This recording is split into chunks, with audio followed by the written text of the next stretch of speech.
you suffering with a habit that's become destructive, or maybe you know someone whose habits are impacting you or your family?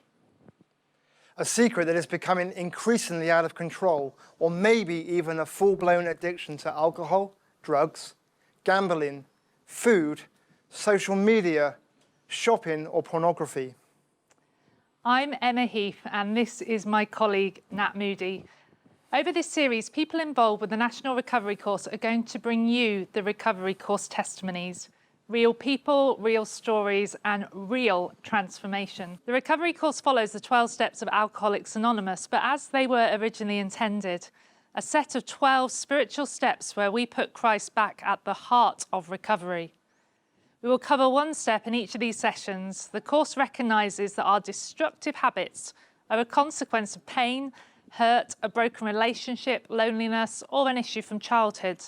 The truth is, we all carry pain, and it's hard to become an adult without carrying some of the baggage of life. We know that identification is key when addressing struggles, and what better way to bring hope than to share in people's stories of how they have been set free from the traps of addiction, compulsive behaviours, and other destructive habits. In this session, we will look at step 7, which says we humbly ask God to remove our shortcomings. We form our habits, then our habits form us. They define us, they control us, they govern the trajectory of our journey. If we are to make changes, we need to start making emotionally healthy habits. Your habits may have been a false comfort to you for many, many years. Don't expect them to change overnight, but please be willing to open up to the possibility of change, to the notion that through Christ we can change, and in so doing experience true freedom to live the lives God intended us to live. We humbly ask God. That means we come in the understanding of two great things. Firstly, there is a God. Secondly, it isn't you and it isn't me. This echoes the messages and the ethos of the earlier steps, where we admit our powerlessness, our need for a God to take control of our unmanageable behavior, our out-of-control thoughts and actions. Humility is sacrificial, it is submissive, it is not defeat. Humility is not humiliating, but recognition that there is a power greater than us that needs to be at work. God can do anything you know, far more than you could ever imagine or guess, or request in your wildest of dreams. He does it not by pushing us around, but by working within us. His Spirit deeply and gently within us. Ephesians chapter 3, verse 20 in the Message says, "We know that there is hope, no matter how dark things feel. We encourage you to listen with an open heart to the testimonies each week and see how God can and will transform even the most hopeless of situations. He did it for me, he did it for Nat, and he can do it for you." We will now hear a short testimony from our friend Sarah, whose story has impacted me profoundly, and she is such an inspiration to many. Hi, I'm Sarah, and I'm one of the ladies group leaders at the Recovery Course in Bournemouth. I've been involved in the Recovery Course for about 3 years now, and it's been amazing to see people's lives changed. I'm just going to tell you a little bit about my story, just so you understand me a bit more. I was brought up in a home where my mum drank very heavily, and she got quite angry quite a lot, and mainly with me, and a lot of my dad actually, and I saw a lot of violence from my mum to my dad. When I was about 3, my mum became a Christian and everything changed. My dad became a Christian too, and we started going to church, and they completely changed, and my mum stopped drinking and life became a lot better. I became a Christian, and I got bullied a bit for that at school, but for some reason, I never really felt loved, and my parents did love me, but I didn't feel good enough. And I spent most of my childhood and my early adulthood looking for someone to love me and trying to fill that hole in my heart that only God could fill, and trying to fill it with anything And I really didn't like myself, and I wanted people to like me. So I used to change how I looked to try and fit in with different groups of people. And I became quite obsessed with my weight, and exercised a lot. And yeah, sort of in my late teens, I was I wasn't very well mentally. And I'd flipped from one relationship to another. And at the age of 18, I got pregnant, ended up getting married, and had 2 children quite quickly. And that marriage didn't work out. And we're great friends now. But one of my children had a life-limiting condition, and I was the person that carried the condition, so I gave it to him. So I blamed myself for that, and I thought God was punishing me. I continued to go to church, and I was drinking quite a lot. But I was also involved in other things, things to distract me and things to make me feel better. I ended up bankrupt because I spent thousands and thousands of pounds. I had a porn problem, which actually carried on till quite recently. And I'd get animals, I'd have more children, I'd do whatever I could to try and make myself feel better, but none of it really worked. And I thought God was really punishing, and I saw him like a headmaster, and I thought that I would never be good enough for him, and that I was too bad to go to heaven and to ever be good enough. And even though I got told lots of stuff, from church, positive stuff, this is how God sees you, I just couldn't see how he would ever love me. So I ended up in another marriage. I had 5 children in total, and that husband was a cocaine addict, and an alcoholic as well, and he ended up having a heart attack at the age of 30 in front of me. I couldn't cope with this. He'd also been quite controlling, and I thought I'd be the one to fix him and to make him better. And I ended up losing my children after his death because I couldn't cope. And I still turned to the other things that I thought would make it all better, and they didn't. And someone said that maybe I might be codependent. I ended up going to an anonymous fellowship where I realised, oh, hang on a minute, yeah, I can't do this on my own, I need God. And it just brought me back to my faith, and I started to do the 12 steps. I'd been diagnosed with borderline personality disorder. I went for the therapy that I needed to have for that and the treatment, and they said, whatever you're doing is working. God, basically, I believe God stripped everything away, and that my children needed to go into care because God needed me on my own, and he just wanted to get me on my own to realise that he was all I needed.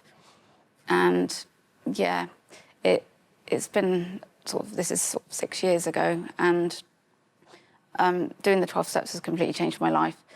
I did it through a fellowship, but then I was struggling between church and the fellowship, and I felt like I was in a boat, 2 boats, with a foot in each boat, and that I was going to fall in the water. And then I found out about the recovery course, and I went along to see what it was like. I ended up becoming a helper, and it brought together the 12 steps and my church life and my faith with God, and it all just brought it all together, where Jesus was my higher power. And I really enjoyed helping, so I ended up becoming a leader.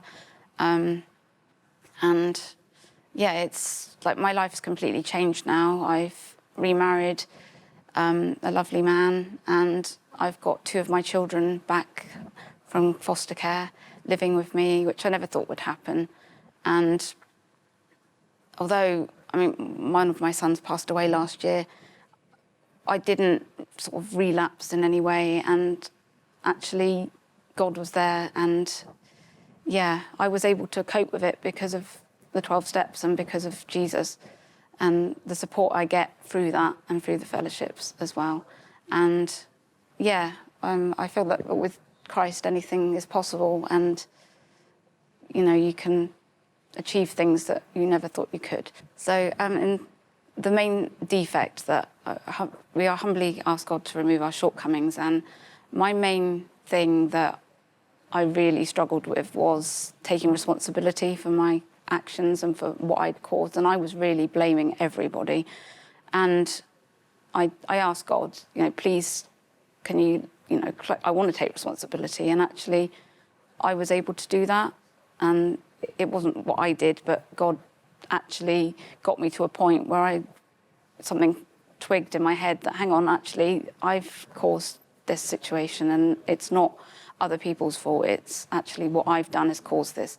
And I was able to stop blaming other people and to take responsibility for it. And that's when a huge weight lifted and I found freedom. Today, I am absolutely honoured to be joined by our friend Sabrina, who has the most amazing story, but also she's really involved with the recovery course. So we're going to hear from her today. Sabrina, thank you so much for being here. So we'll just start straight away, launch in with telling us a bit about your story.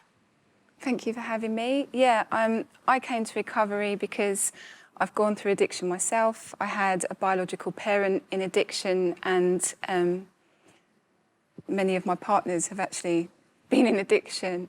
I was born in London, and I was born asthmatic, and I was one of 75 children in the country to be tested to find out what causes that. My mum had met my dad, they weren't married, and he was an alcoholic, and he had wanted my mum to have a termination when he found out that she was pregnant. She didn't, and he was violent to her, and she very bravely continued to have me. And he then was very violent to me. And my mum and I came home one day to find him in the bedroom dressed as a transvestite. What I've come to learn as an adult and through doing ministry training myself is that we can imagine a dad to be someone, or thinking of Father God as someone to offer protection, as someone who offers us identity, who's someone who provides for us. I really have struggled with knowing my identity through my life until I came to Christ. As an adult, I can see that my dad wasn't even sure of his own identity, and so how difficult that must have been. When I was 5.5, my mum decided, with support, for us to run away, and we went to live with a couple through a church where we actually host recovery now. That's Tunbridge Baptist Church. It was also the first day that I self-harmed.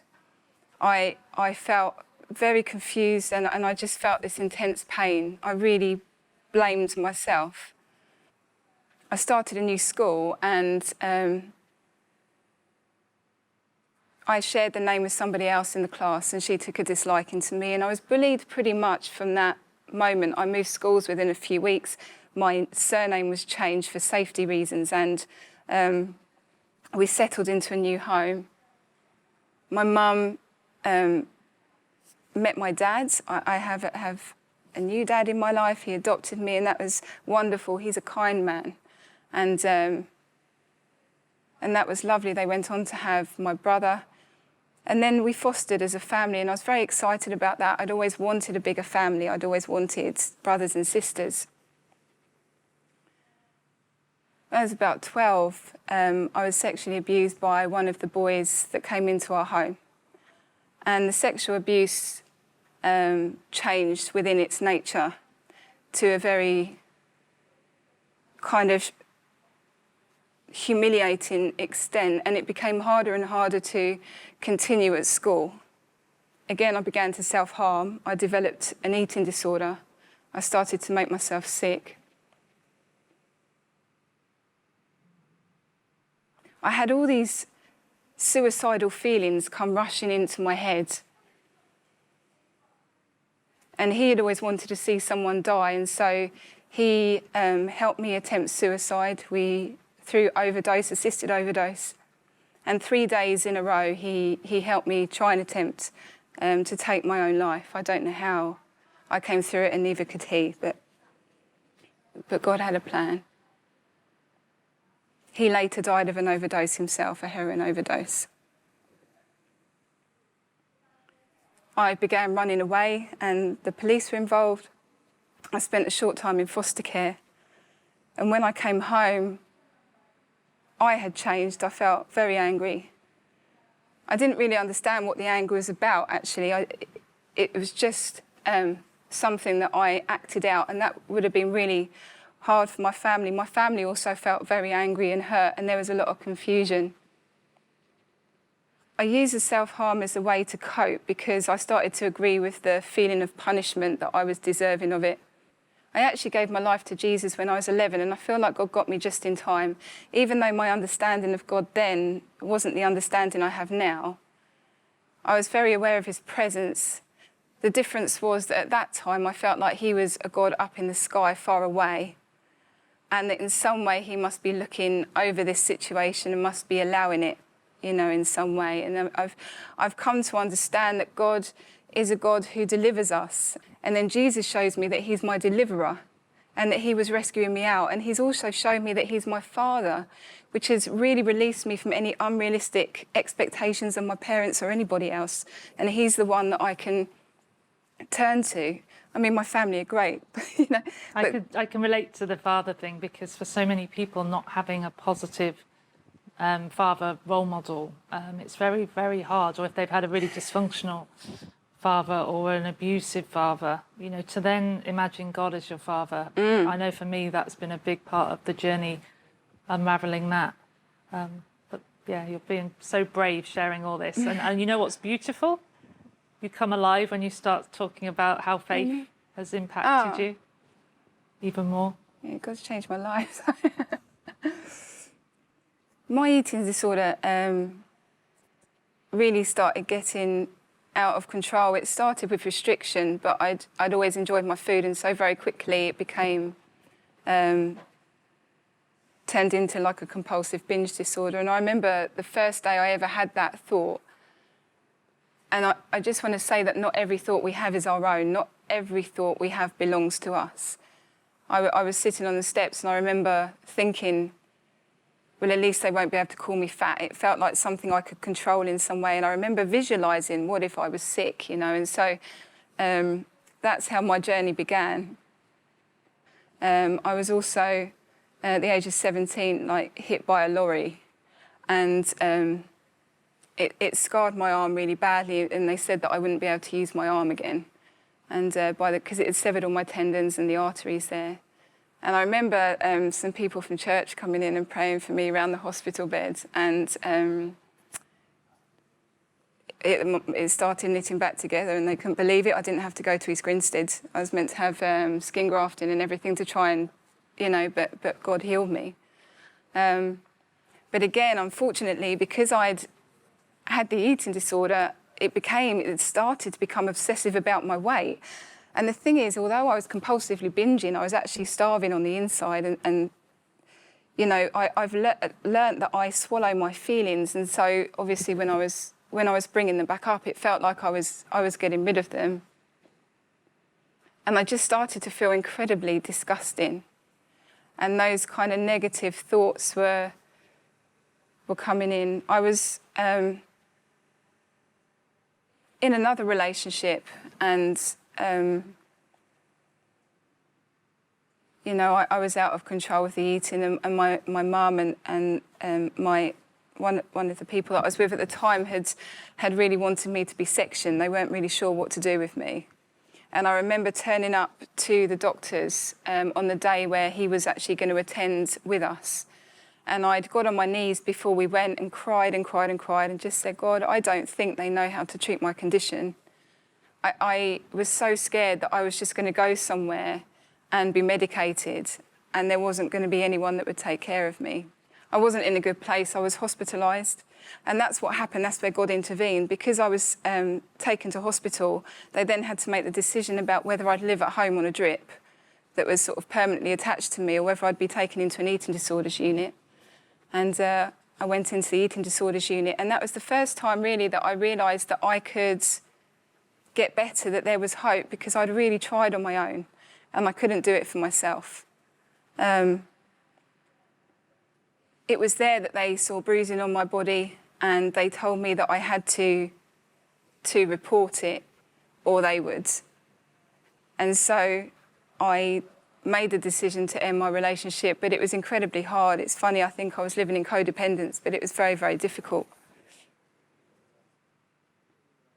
When I came out of hospital, it took me about 6 years, 5 or 6 years, And it was a repeated pattern, really, of me going forward and kind of slipping up. I also remember the last day that I ever did it, and I'd binged for over 3 hours. It was a particularly bad one.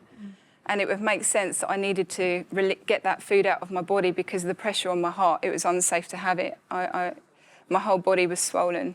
And I felt like Jesus said I had to call on his name. And he may have saved my life that night because I did, and I had to stay there in the pain. I was kind of in like this position, just curled up, crying.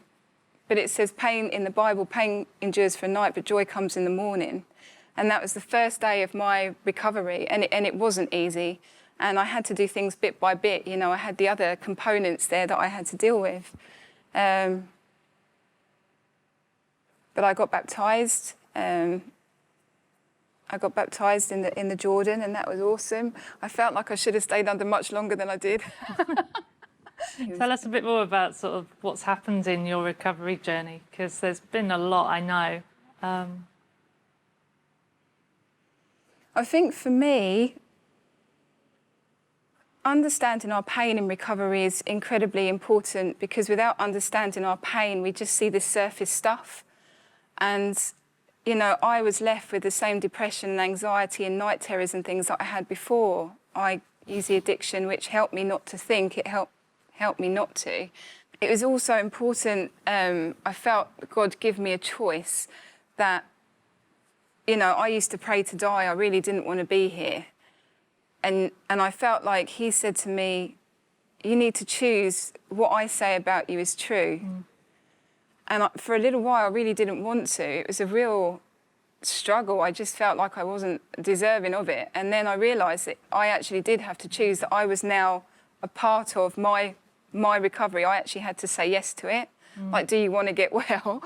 And I did want to get well. And that's how I've come to believe that a God greater than myself, a power greater than myself, could restore me to sanity.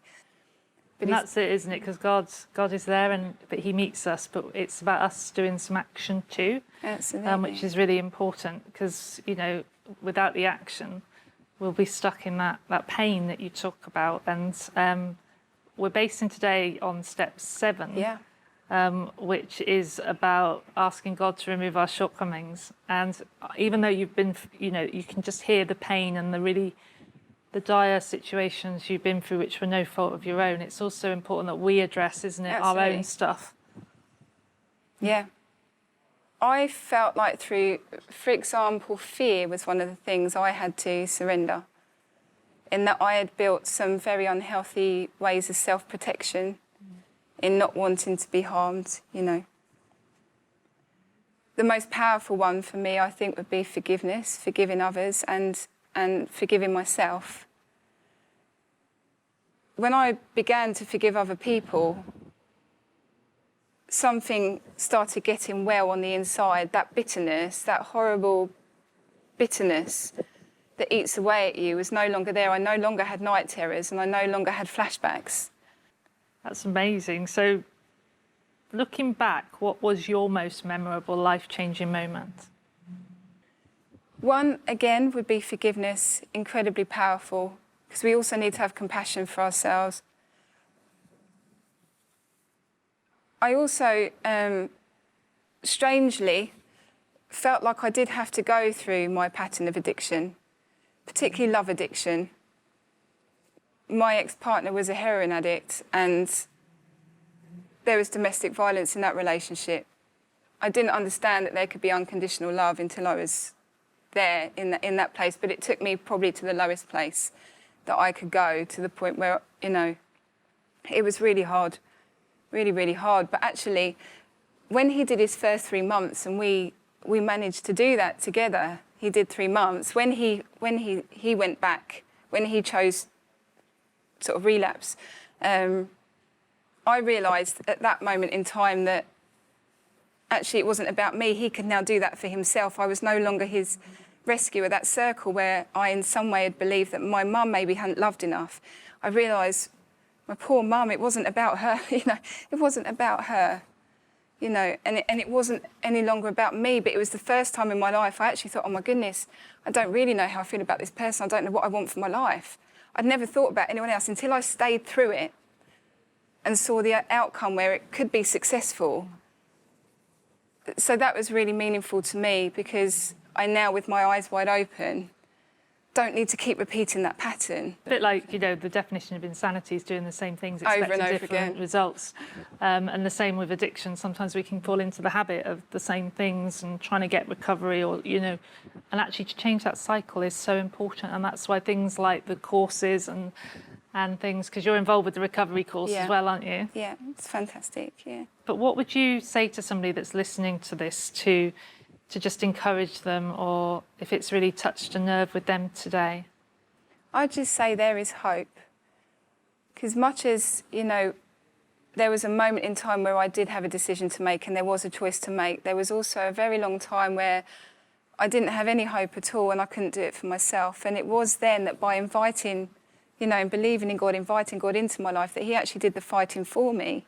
Just such a beautiful way to end what was such a dark story, but you've turned it into a place of triumph and of hope and of joy and of, you know, that restoration for yourself and forgiveness. There's so much in your story I resonated with myself, and I'm sure it will have touched many people's hearts today. So thank you from us and the recovery course for sharing with us today. It means a lot. So this week, to make those changes in our lives that deep down we may long to make, all we have to do is be entirely ready to let God begin to transform us. It doesn't matter how and when, that's not our concern. Our responsibility is merely to give him the permission to get on with it. Don't delay, ask him now, he's waiting for you. The great news is that the recovery course is being run all over the country and online.